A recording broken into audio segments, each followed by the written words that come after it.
नादीनि काले संपादये तव आज्ञा संपादिनी तुभ्यं कन्याचैकपदे प्रवी। या ठिकाणी तुम्ही त्यांना पहिलं वचन असं देताय की आजपासून आपल्या दोघांचा संसार सुरू होत आहे, सुरू झालेला आहे। रोज तुमच्या आवडीचे पदार्थ मी तुम्हाला करून खाऊ घालेन की जेणेकरून तुमची ही गुटगुटीत तब्येत ही अशीच कायम राहील। तुम्ही काही काळजी करू नका, कारण इंद्रियासी आहाराचे बळ निराहारेचे पडती विकळ। भूक लागल्यानंतर पुरुषांची चिडचिड होती बरं का, आपल्याला भेट कापतात आणि पहिला राग निघतो आईवर, दुसरा असंच बहिणीवर आणि तिसरा बायकोवर। या तीन स्त्रियांना सोडून पुरुषांची हिंमत चौथ्या बायकोला पहिला बोलायची नसते। म्हणून घरामध्ये पुरुष मंडळींचा जर जठराग्नी तृप्त असेल तर त्यांची चिडचिड होत नाही। म्हणून त्यांना पहिलं वचन देत आहे, काय काळजी करू नका, मी तुमच्या पाठीमागे उभे आहे। तुम्हाला वेळेवर नाश्ता जेवण आपली सुग्रास करून खाऊ घालेल। चला आता दोघांनी वरती यायचंय। चला दुसऱ्या सुपरीपासून थांबा। शुचि शृंगार भूषाहं वाङ्मन काय कर्मणः नामरतरं गच्छेत् द्वितीये सा सुपरिसरखावलं। बरं का ताई, आता दुसरं वचन काय बरं का, लक्षात दे। दुसरं वचन सांगू का? तर दुसरं वचन असं आहे की तुमच्या जीवनात मी आजपासून पदार्पण करत आहे आणि घरातील सुवासिनी स्त्रीने घरात कधीही गाबाळ्यासारखं राहायचं नसतं।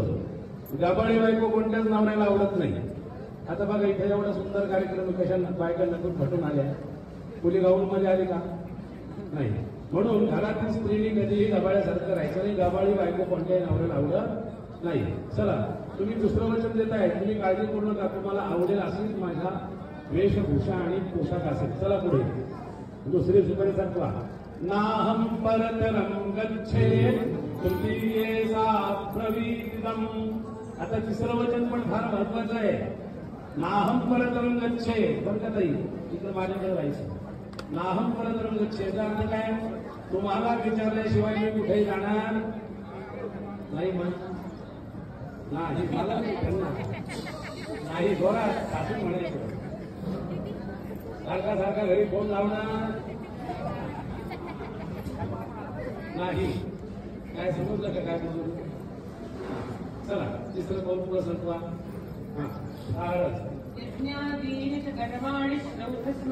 क्रमेण तू गया सह प्रकर्वेहं प्रवेदितम्। आता चौथं वचन पण फार महत्वाचं आहे। घरामध्ये कधी धर्मकार्य असेल, काही फंक्शन असेल, वाढदिवस असेल, तर त्यावेळेस घरातील स्त्रीवर फार मोठी जबाबदारी असते। त्यावेळेस तुम्ही त्यांना सांगितलं घरात कोणताही धार्मिक कार्य असो, फंक्शन असो, वाढदिवस असो, काही असो, मी त्या कार्यक्रमामध्ये मोठ्या मनाने प्रसन्न अंतःकरणाने आलेल्या सर्व पाहुण्यांचे स्वागत करत सगळ्यांचं पाहुणचार व्यवस्थित करेल। तुम्ही काही काळजी करू नका। चला पुढे। सुख दुःखानुवर्तिनी वंशवृद्धिं करिष्यामि पंचमे सा प्रवेदितम्। पाचवं वचन फार महत्वाचं आहे बरं का।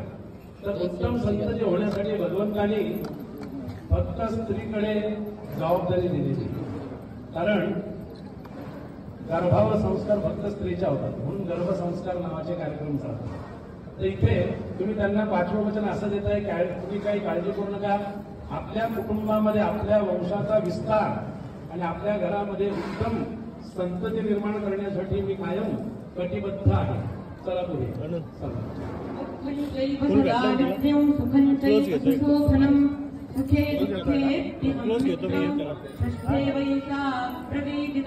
दोघांनी काय कायचं हे सहावं वचन फार महत्वाचं आहे। आज तुमच्या दोघांचा विवाह झालेला आहे, माझ्याकडे बरं चला, म्हणजे मला असं वाटतं रेंजमध्ये आहे ते। अरे 2 मिनिटं थांबा, स्वातंत्र्य।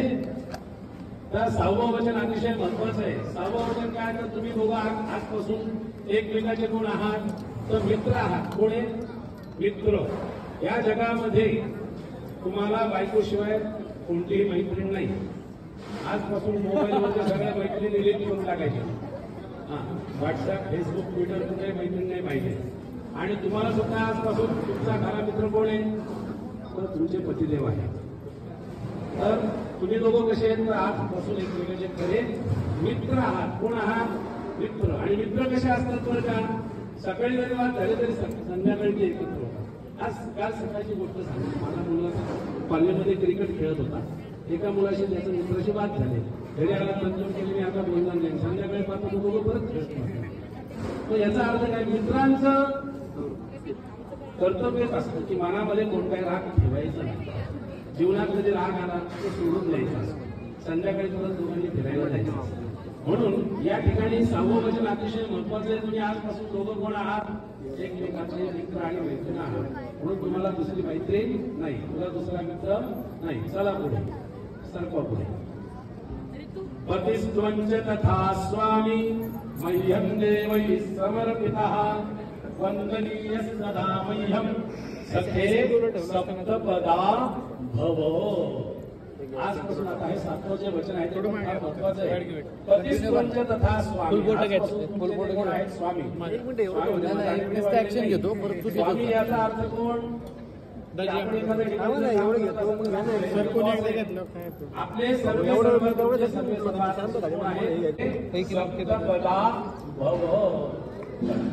आजकालच्या मुलींना एकेरी नावात हात मारण्याची फोटो घ्यायचा. तिथेच थांबा. चला या इकडे.